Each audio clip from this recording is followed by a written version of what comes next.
ये कहानी एक ऐसे गरीब बच्चे की है जिसने अपने बचपन में ही सोच लिया था कि वो बहुत अमीर आदमी बनेगा, पर उसे रास्ता दिखाने वाला कोई नहीं है। उसे अपनी मंजिल तक खुद ही पहुंचना होगा। Bollywood silver screen presenting rising high. कहानी की शुरुआत में हमें विक्टर को दिखाया जाता है जो अपने मॉम डैड के साथ गरीबी की जिंदगी जीता है। हालात तब और भी बद से बदतर हो जाते हैं जब विक्टर के डैड की जॉब छूट जाती है। उसके बाद उसकी मॉम भी एक अमीर आदमी के लिए इन दोनों को छोड़कर चली जाती है। विक्टर उस दिन फैसला करता है कि वो आगे चलकर बहुत पैसे कमाएगा। कुछ साल बीत जाते हैं और अब विक्टर बड़ा हो चुका है। वो शहर जाना चाहता है। उसके डैड उसके जाने से पहले उसे $200 देते हैं और कहते हैं कि शहर में बहुत मेहनत करना और हमेशा खुश रहना। इसके बाद विक्टर शहर आ जाता है जहाँ उसके पास इतने पैसे नहीं होते कि वो किसी कमरे को रेंट पर ले सके। हालांकि वो कमरा देखता भी है लेकिन उसका रेंट $1200 होता है, इसीलिए रात उसे फुटपाथ पर गुजारनी पड़ती है। अगले दिन वो एक कंस्ट्रक्शन साइट पर जाता है जहाँ पर एक मजदूर के तौर पर काम करता है। पूरे दिन मेहनत करने के बाद जब पैसों का वक्त आता है तो उसका जो कॉन्ट्रैक्टर होता है वो उसे आधे पैसे देता है और कहता है कि आधे पैसे सिक्योरिटी के तौर पर मैंने अपने पास रख लिए। विक्टर के पास आज भी इतने पैसे नहीं है कि वो रात गुजारने के लिए कहीं पर छोटा मोटा कमरा किराए पर ले सके, इसीलिए वो एक बेंच पर लेट जाता है। बेंच पर लेटे हुए उसे ख्याल आता है कि अगर वो इसी तरह से काम करता रहा तो कभी वो जिंदगी में आगे नहीं बढ़ पाएगा। इसीलिए अगली सुबह वो अपने लिए बहुत अच्छे कपड़े खरीदता है जिन्हें पहनकर उसे कॉन्फिडेंस आता है। जिसके बाद वो एक कैफे में जाकर अपने नकली डॉक्यूमेंट्स बनाता है, साथ ही अपना इनकम सर्टिफिकेट बनाता है जिसमें उसकी इनकम $20,000 है। और अब वो एक रियल एस्टेट एजेंट से मिलता है। रियल एस्टेट एजेंट उसके कपड़े देखकर समझ जाती है कि ये बहुत ज्यादा प्रीमियम नहीं है, इसीलिए वो बहुत ज्यादा उसे एंटरटेन नहीं कर रही होती। पर जब वो अपना इनकम सर्टिफिकेट दिखाता है जिसमें $20,000 उसकी इनकम है तो वो उससे बहुत इंप्रेस हो जाती है। जिसके बाद वो उसे प्रीमियम अपार्टमेंट किराए पर देने के लिए तैयार हो जाती है जिसका मंथली रेंट $3400 है और अब हर महीने $3400 रेंट चुकाना होगा। इसीलिए वो उसी कंस्ट्रक्शन साइट पर जाता है जहां पर उसने एक दिन पहले काम किया था। वहां पर जितने भी वर्कर्स होते हैं वो उन सबको इकट्ठा करता है और कहता है कि मुझे पता है कि तुम एक रात रुकने के लिए $38 चुकाते हो, पर मेरे पास एक प्रीमियम अपार्टमेंट है जिसमें हर तरह की फैसिलिटीज है और उस जगह पर रहने के लिए तुम्हें मात्र एक दिन के $40 देने होंगे और ना ही तुम्हें अपना इनकम सर्टिफिकेट दिखाना होगा। बहुत सारे वर्कर्स उसके साथ चलने के लिए तैयार हो जाते हैं और जब वो उस अपार्टमेंट को देखते हैं तो बहुत खुश हो जाते हैं। यहाँ पर विक्टर हिसाब लगाता है कि सारे खर्चे निकालने के बाद भी उसे महीने के $6000 बच रहे होते हैं, इसीलिए वो इसी तरह के 10 और अपार्टमेंट्स को किराए पर ले लेता है और देखते देखते उसके पास बहुत सारे पैसे जमा हो जाते हैं। और एक रात को उसे पता चलता है कि जो अपार्टमेंट उसने रेंट पर लिया था वहां पर रहने वाले लोग आपस में बहुत बुरी तरह से लड़ रहे हैं। उन्होंने अपार्टमेंट की हालत खराब कर दी होती है। विक्टर जब वहां पर जाता है तो उसे अपनी आंखों पर विश्वास नहीं होता। इनके आपस की लड़ाई की वजह से नेबर्स ने पुलिस को कॉल कर दिया होता है। साथ ही वो एजेंट भी आ जाती है जिसने विक्टर को रेंट पर दिया था। अब अरेस्ट होने के डर से वो पुलिस से भागना शुरू कर देता है। उसके साथ एक और आदमी भागता है जिसका नाम गैरी होता है और जब भी पुलिस से बहुत दूर निकल जाते हैं तो ये एक बार में जाते हैं जहां पर विक्टर गैरी को अपने बिजनेस के आइडियाज बताता है जो उसे बहुत अच्छे लगते हैं। इन दोनों को समझ में आ चुका है कि अगर इन दोनों को अमीर बनना है तो इन्हें रियल एस्टेट के बिजनेस में जाना होगा। ये एक ऑक्शन में जाते हैं जहां पर प्रॉपर्टी नीलाम हो रही होती है, पर ये ज्यादा ऊपर बोली नहीं लगा पाते क्योंकि इनके पास लिमिटेड पैसे हैं। इसीलिए दोनों के दोनों वहां से बाहर निकल जाते हैं जहां पर बाहर एक गार्ड को देखते हैं और अब विक्टर गार्ड से बात करता है। वो कहता है कि हम तुम्हें कुछ पैसे देंगे लेकिन अगले ऑक्शन में तुम्हें हमारी मदद करनी होगी। गार्ड इनकी बात मान जाता है। अभी अगले ऑक्शन में जाते हैं जहां पर इनके जैसे और भी बहुत सारे लोग प्रॉपर्टी खरीदने के लिए आए होते हैं। गार्ड उन सबको एक दूसरे कमरे में ले जाता है जहां पर ऑक्शन नहीं हो रही होती और ये दोनों के दोनों उस कमरे में चले जाते हैं जहां पर ऑक्शन होती है। इन दोनों के अलावा वहां पर कोई नहीं होता, इसीलिए सस्ते दामों में बहुत सारी प्रॉपर्टी खरीद लेते हैं। अगली ऑक्शन एक बहुत बड़ी बिल्डिंग की होती है जिसकी कीमत होती है $3.5 लाख। इतने पैसे इनके पास नहीं है लेकिन फिर भी विक्टर बिडिंग करता है और $3.5 लाख में उस 20 फ्लोर की बिल्डिंग को खरीद लेता है। 7 दिनों में इन्हें पैसे चुकाने होंगे वरना इनके हाथ से बिल्डिंग जाने के साथ साथ इनके ऊपर बहुत बड़ा फाइन भी लगेगा। गैरी विक्टर से पूछता है कि हम इतने पैसे कहां से लाएंगे। वो कहता है कि हम बैंक से लोन लेंगे। इसके बाद ये गैरी की एक दोस्त जो कि बैंक में मैनेजर होती है उससे मिलने के लिए जाते हैं और लोन की डिमांड करते हैं, पर इनके पास कोई भी डॉक्यूमेंट्स नहीं होते। इसीलिए बैंक मैनेजर पूछती है कि तुम्हारे पास सिक्योरिटी के लिए क्या है। विक्टर कहता है कि हमारे पास 20 फ्लोर्स की एक बिल्डिंग है और हर एक फ्लैट की कीमत, हर एक अपार्टमेंट की कीमत $3 लाख है, जिसका मतलब ये है कि उस पूरी बिल्डिंग की कीमत $6 मिलियन है।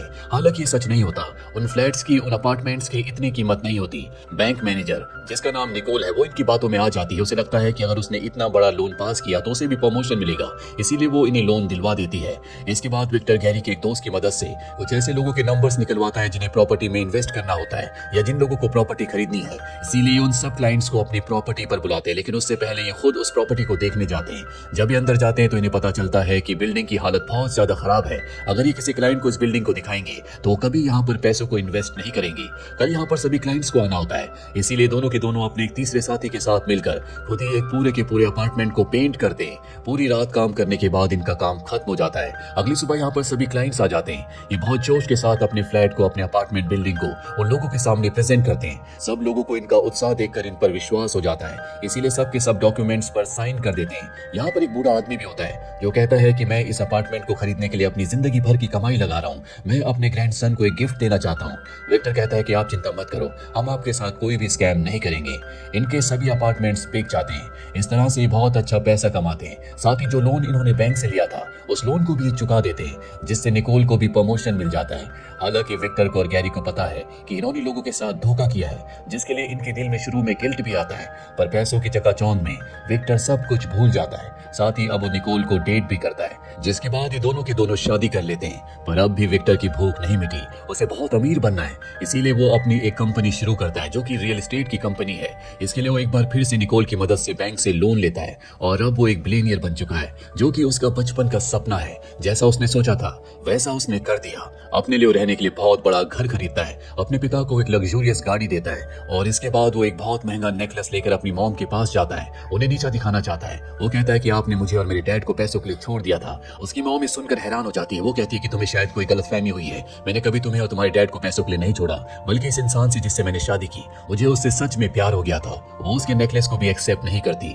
सच्चाई जानने के बाद विक्टर को बहुत दुख होता है। दरअसल आज तक उसने जो भी पैसे कमाए थे वो अपनी मॉम को नीचा दिखाने के लिए कमाए थे, पर जो भी उसका परसेप्शन था वो पूरा का पूरा गलत था। इसीलिए वो बहुत ज्यादा फ्रस्ट्रेट हो जाता है और ये भी तय करता है कि अब वो जितना पैसा उसके पास है उससे कई गुना ज्यादा पैसे और कमाएगा। इसीलिए वो एक इंश्योरेंस कंपनी को खोलता है, जिसके लिए वो बहुत सारे एम्प्लॉयज को हायर करता है। साथ ही अब वो अपनी फैमिली प्लानिंग भी करना चाहता है। जो नेकलेस उसने अपनी मॉम के लिए लिया था, जो कि बेशकीमती है, वो अपनी वाइफ निकोल को दे देता है। जब गैरी को बात पता चलती है तो गैरी कहता है कि तुम्हें ऐसा नहीं करना चाहिए था। निकोल मेरी बचपन की दोस्त है, वो मनी माइंडेड है, पैसा ही उसके लिए सब कुछ है। और वो गैरी की बात नहीं मानता। वो निकोल से सच्चा प्यार करता है। कुछ साल इसी तरह से बीत जाते हैं। विक्टर की जिंदगी में सब कुछ अच्छा चल रहा होता है। उसने बहुत सारे पैसे बना लिए हैं और एक दिन जब वो गैरी के साथ अपने ऑफिस में गेम खेल रहा होता है, तभी उसकी फाइनेंशियल एडवाइजर वहां पर आती है और बताती है कि हमारी कंपनी के जो अकाउंट्स हैं वो टैक्स अथॉरिटी के पास गए हैं। उनके मुताबिक हमने $1 मिलियन के टैक्स नहीं भरे। जल्दी हमें वो टैक्स भरने होंगे, वरना हमारी कंपनी के ऊपर बड़े बड़े लीगल एक्शंस लिए जाएंगे। ये बात सुनकर विक्टर और गैरी दोनों के दोनों परेशान हो जाते हैं। दरअसल विक्टर ने जितने भी पैसे कमाए थे वो सब पैसे उसने घर खरीदने में और महंगी महंगी गाड़ियां खरीदने में लगा दिए थे। इसीलिए भागकर वो अपने घर जाता है, जहां पर उसकी वाइफ निकोल उसके बच्चे के साथ होती है। वो निकोल से कहता है कि जो नेकलेस मैंने तुम्हें दिया था वो कहां पर है। निकोल उसकी बात का कोई जवाब नहीं देती। दरअसल वो नेकलेस अब घर पर नहीं है और ना ही निकोल उसे बताती है कि वो नेकलेस कहां पर है। यहाँ पर उसे गैरी की बात याद आती है, इसीलिए वो गैरी के पास जाता और उससे पैसों की डिमांड करता है। गैरी कहता है कि तुम मेरी सारी सेविंग्स को टैक्स में भरना चाहते हो। विक्टर कहता है कि नहीं, मैं टैक्स में नहीं भरना चाहता, बल्कि मैं उन पैसों से और भी प्रॉपर्टी खरीदना चाहता हूँ। मैं अपने काम को बढ़ाना चाहता हूँ। और अब ये ऐसे ही करते हैं। ये अपनी कंपनी की, अपनी प्रॉपर्टी की एड को टीवी पर भी रन करते हैं। साथ ही अलग अलग शहरों में और भी प्रॉपर्टीज को खरीद लेते हैं। इन्होंने अपना सारा पैसा बिजनेस में लगा दिया है। इनके पास एक भी पैसा नहीं बचता और इन दोनों को पूरा विश्वास है कि इनके नए प्रोजेक्ट से इन्हें बहुत फायदा होगा। वहीं निकोल को पता चल जाता है कि विक्टर ने उसे चीट किया है, इसीलिए अपने बच्चे को लेकर वो घर छोड़कर चली जाती है और कोर्ट में डिवोर्स के लिए फाइल कर देती है। और अब क्योंकि विक्टर के साथ निकोल नहीं है, इसीलिए उसे बैंक से लोन भी नहीं मिलता। अपने काम को आगे बढ़ाने के लिए इन्हें पैसे चाहिए। विक्टर के पास बहुत प्रॉपर्टी तो है, लेकिन उसके बिहाफ पर भी उसे कोई पैसा नहीं मिल सकता, क्योंकि वो सारी की सारी प्रॉपर्टी निकोल के नाम है। ऐसे ना होने की वजह से इनका काम बहुत ज्यादा डाउन हो जाता है। पर अब भी वो हार नहीं मानना चाहता। वो गैरी से कहता है कि हम खुद का बैंक खोलेंगे, जिसके बाद खुद सेंट्रल बैंक हमें लोन देगा। और अब वो पुराने बैंक के सभी एम्प्लॉयज को अपने नए बैंक में हायर कर लेता है और इन्हें बैंक खोलने के लिए लाइसेंस की, परमिशन की जरूरत होगी। इसीलिए एक गवर्नमेंट ऑफिसर के पास जाते हैं जो कि लाइसेंस प्रोवाइड करता है। वो कहता है कि तुम्हारे पास बैंक खोलने की क्वालिफिकेशन नहीं है। पर विक्टर उसे बहुत सारे पैसे रिश्वत के रूप में देता है, जिसके बाद वो इन्हें परमिशन दे देता है। इस तरह से विक्टर अपनी कंपनी को डूबने से बचा लेता है। ये पार्टी करते हैं, पर एक रात को इनके घर पर पुलिस आती है, जो विक्टर को अरेस्ट कर लेती है। विक्टर के ऊपर बहुत सारे चार्जेस होते हैं, जैसे टैक्स न भरना, लोगों को धोखा देना, कम कीमत की प्रॉपर्टीज को लोगों को मैनिपुलेट करके हाई रेट पर बेचना, गवर्नमेंट ऑफिसर्स को रिश्वत देना और अब विक्टर सलाखों के पीछे है। उसे कुछ समझ नहीं आ रहा होता कि अब वो क्या करेगा। एक दिन उसके डैड का कॉल आता है जो कहते हैं कि मैं तुमसे मिलने के लिए आ रहा हूँ, पर उसके डैड उससे मिलने के लिए नहीं आते। विक्टर कई दिनों तक उनका इंतजार करता रहता है। एक दिन विक्टर की मॉम उससे मिलने के लिए आती है और कहती है कि उस दिन तुम्हारे डैड तुमसे मिलने के लिए आ रहे थे, पर उनका एक्सीडेंट हो गया जिस वजह से उनकी मृत्यु हो गई। ये बात सुनकर विक्टर टूट जाता है। उसने अपना सब कुछ खो दिया। कुछ साल इसी तरह से बीत जाते हैं। अब विक्टर को रिहा कर दिया जाता है। जब वो जेल से बाहर निकलता है तो वहां पर उसकी एक्स वाइफ निकोल आती है।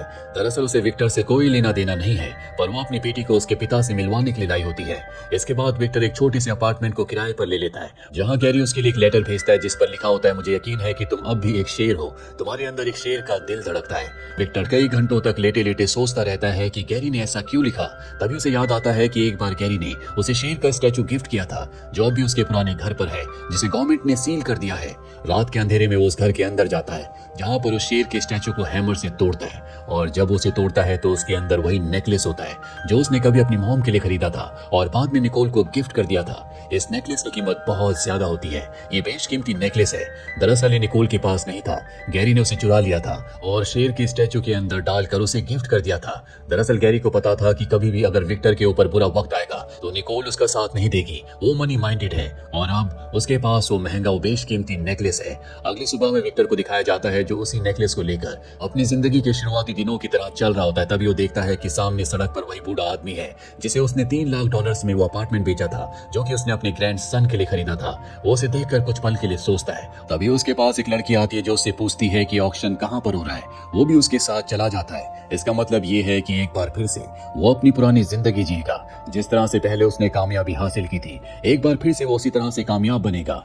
अगर वो बूढ़े आदमी की तरफ जाता तो वो इस बात को दर्शाता कि उसने अपनी जिंदगी में जो कुछ अपने पास्ट में किया था उसका उसे पश्चाताप है, पर वो उसकी तरफ नहीं गया बल्कि ऑक्शन के लिए चला गया। इसका मतलब ये है कि जो उसने पहले किया वो एक बार फिर से करने के लिए तैयार है। आपकी इस बारे में क्या राय है, कमेंट बॉक्स में जरूर लिखें। उम्मीद करते हैं कि ये कहानी आपको पसंद आई होगी।